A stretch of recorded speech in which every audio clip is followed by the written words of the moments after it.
Jesus returns to Nazareth, where he teaches in the synagogue. The people marvel at his wisdom, but are also deeply offended by him. Where did this man get these things? They asked. What's this wisdom that has been given him? What are these remarkable miracles he is performing?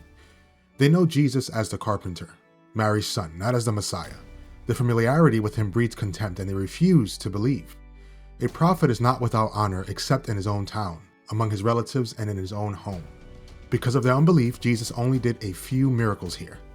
Jesus then sends out the 12, giving them power over evil spirits and authority to heal the sick.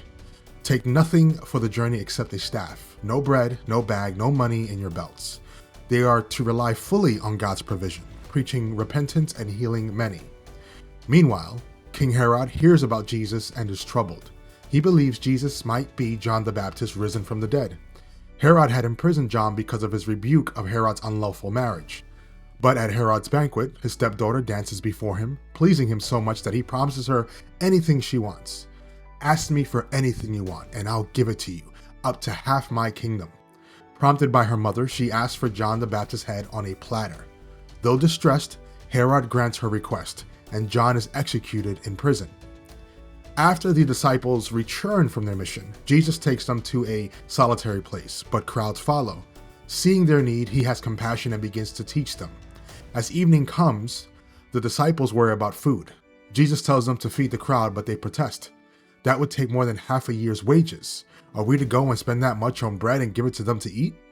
Jesus takes 5 loaves and 2 fish, blesses them, and feeds 5,000 men, not including women and children. After everyone eats, 12 baskets of leftovers remain. Jesus is the provider who satisfies every need.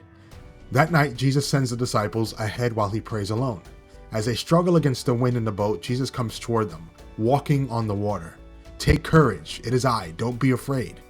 Jesus steps into the boat, and immediately the wind ceases. The disciples are amazed, but still struggle to understand who Jesus truly is. Arriving in Gennesaret, crowds recognize Jesus and bring the sick to him. People touch the edge of his cloak and are healed, just as a woman with the issue of blood did in the previous chapter.